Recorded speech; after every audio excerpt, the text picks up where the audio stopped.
नमस्कार मेरे प्यारे भक्तों, आज के इस वीडियो में आप जानेंगे बेहद ही सरल उपाय पीपल के वृक्ष के बारे में। अगर यह उपाय कोई भी घर का चाहे महिला हो चाहे पुरुष हो, कोई भी अगर इस उपाय को कर लेता है सिर्फ शनिवार के दिन, तो उसकी जिंदगी से सारी की सारी परेशानियां ही खत्म होने लग जाती हैं।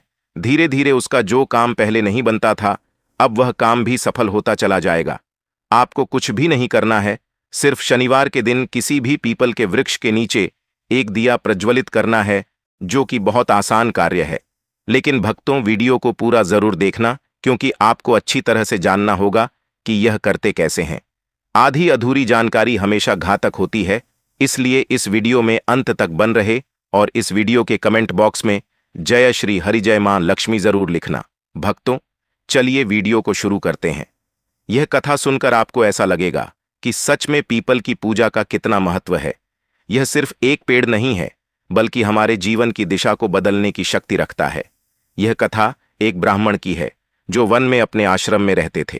उनका एकमात्र उद्देश्य था पीपल के वृक्ष की पूजा करना। हर दिन वह पीपल के नीचे जल चढ़ाते, उसकी सेवा करते और उसकी प्रदक्षिणा करते थे। उनका यह साधना बहुत गहरी और पवित्र थी। एक दिन यमराज ने अपने दूतों को आदेश दिया कि उस ब्राह्मण को उनके साथ ले आइए, क्योंकि समय आ गया था। दूतों ने बिना ध्यान दिए ब्राह्मण को यमराज के पास ले जाया गया। जब ब्राह्मण यमराज के पास पहुंचे तो यमराज ने देखा कि यह तो एक तपस्वी ब्राह्मण है, जिनकी पूजा से स्वर्ग तक पहुंचा जा सकता है। यमराज ने अपने दूतों से पूछा, तुम इसे क्यों लेकर आए हो? दूतों ने गलती से ब्राह्मण को यमराज के पास भेज दिया था। यमराज के दूतों ने कहा, हमसे गलती हो गई, हमें तो किसी और को लाना था। यमराज ने इस पर कहा, यह तो एक पुण्यात्मा है, इसे वापस भेज दो। तभी उस पुण्य आत्मा ने कहा, मुझे नरक के एक बार दर्शन करा लाओ, मुझे भी देखना है नरक आखिर होता कैसा है। फिर यमराज ने ब्राह्मण से कहा कि तुम नरकों का दर्शन करना चाहते हो तो चलो, हम तुमको नरकों का दर्शन कराएंगे। ब्राह्मण ने नरकों का दर्शन किया और देखा कि लोग बहुत कष्ट भोग रहे हैं। कोई गर्म तवे पर तप रहा था तो कोई आग में जल रहा था, कोई उल्टा लटका हुआ था। ब्राह्मण को यह दृश्य देखकर बहुत दुख हुआ। वह पूरी तरह से पिघल गए और उन्होंने सभी नरकों में पड़े हुए पापियों से पूछा, क्या तुमने कभी अच्छा काम किया था? तो पापियों ने बताया कि हमने बहुत सारे पाप किए हैं। कुछ ने झूठ बोला, कुछ ने चोरी की, कुछ ने माता पिता का अपमान किया, कुछ ने भगवान के प्रति निंदा की।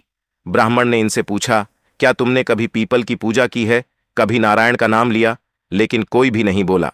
सबने कहा, नहीं महाराज, हमने कोई पुण्य कार्य नहीं किया। फिर ब्राह्मण ने यह संकल्प लिया कि अगर मैंने कभी सच्चे मन से भगवान की पूजा की है तो मैं इन सभी का उद्धार करूंगा। और ऐसा ही हुआ। उनके संकल्प के कारण सब पापी नरक से मुक्त हो गए और स्वर्ग की ओर बढ़ने लगे। फिर भगवान नारायण प्रकट हुए और यमराज से पूछा, तुमने देखा, इस ब्राह्मण के संकल्प से इन सब का उद्धार हो गया, लेकिन कुछ पापी अभी भी रह गए, वह क्यों नहीं मुक्त हो पाए? यमराज ने बताया, यह ब्राह्मण तो अद्भुत है, लेकिन कुछ लोग ऐसे हैं जिन्होंने पीपल के वृक्षों को काटा है, उनका उद्धार नहीं हो सकता। भगवान ने कहा, यह ब्राह्मण नित्य पीपल की पूजा करता था और पीपल में ही मैं वास करता हूं, इसीलिए उसका संकल्प इतना शक्तिशाली था कि एक क्षण में सब नरक से मुक्त हो गए। अब आप सोच रहे होंगे कि इस कहानी का संदेश क्या है। यह संदेश है कि हम सबको अपने कर्मों में सुधार करने की आवश्यकता है। जब तक हम किसी पेड़ को नुकसान नहीं पहुंचाते, हम किसी वृक्ष को काटते नहीं हैं, तब तक हमारा कल्याण निश्चित है। पीपल की पूजा से हमारे जीवन में सकारात्मक ऊर्जा का संचार होता है, और अगर हम पीपल के नीचे दीपक जलाते हैं तो हमारा जीवन और भी रोशन हो जाता है।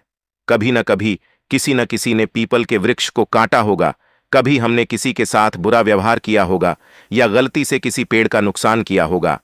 ऐसे कर्मों के कारण हमें नरक का भोग भी भुगतना पड़ सकता है। लेकिन अगर हम अब से कम 5 पीपल के वृक्ष रास्तों पर लगाए और उनकी देखभाल करें तो हमारा कल्याण हो सकता है।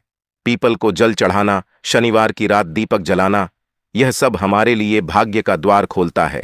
तो ध्यान रखें, रविवार को पीपल को जल चढ़ाना मना है, लेकिन शनिवार को दीपक जलाना एक बहुत अच्छा कार्य है। अगर हम यह छोटी सी चीज करें तो हमें अपने जीवन में सकारात्मक बदलाव दिखने लगेगा। आखिर में इस कथा से यही सीखने को मिलता है कि हम जो कर्म करते हैं वह हमारे भविष्य को आकार देते हैं। अगर आप सच में चाहते हैं कि आपका जीवन सुखमय हो तो इन छोटी छोटी बातों का पालन करें। पीपल की पूजा से न केवल आत्मिक शांति मिलती है, बल्कि हमारे कर्म भी सही दिशा में जाते हैं। अगर आपको यह कहानी समझ में आई और आपने इसे महसूस किया तो इसे अपनी जिंदगी में लागू करें। 5 पीपल के वृक्ष लगाएं, उनका ख्याल रखें और देखिए कैसे आपके जीवन में बदलाव आएगा। साथ ही यह भी याद रखें कि अगर आप कभी किसी से गलती से भी किसी पेड़ को नुकसान पहुंचाते हैं तो तौबा करें और फिर से अच्छे कर्म करें। आपका कल्याण निश्चित है और यह ध्यान रखना चाहिए कि यदि आप सच्चे मन से पीपल की पूजा करते हैं तो आपकी जिंदगी में कभी भी दुख नहीं आएगा। तो भक्तों, आज के इस वीडियो में हम बस इतना ही। आप लोगों को यह वीडियो कैसा लगा कमेंट बॉक्स में जरूर बताना और साथ ही कमेंट बॉक्स में जय श्री हरि जय मां लक्ष्मी जरूर लिखना भक्तों। और अगर आपके मन में और कोई सवाल है तो आप वह भी कमेंट बॉक्स में पूछ सकते हैं। वीडियो पसंद आने पर वीडियो को लाइक जरूर कर देना और ऐसे ही वीडियो भविष्य में देखने के लिए चैनल को सब्सक्राइब भी कर लेना। सब्सक्राइब करना बिल्कुल फ्री है, इसके कोई भी पैसे नहीं लगते हैं।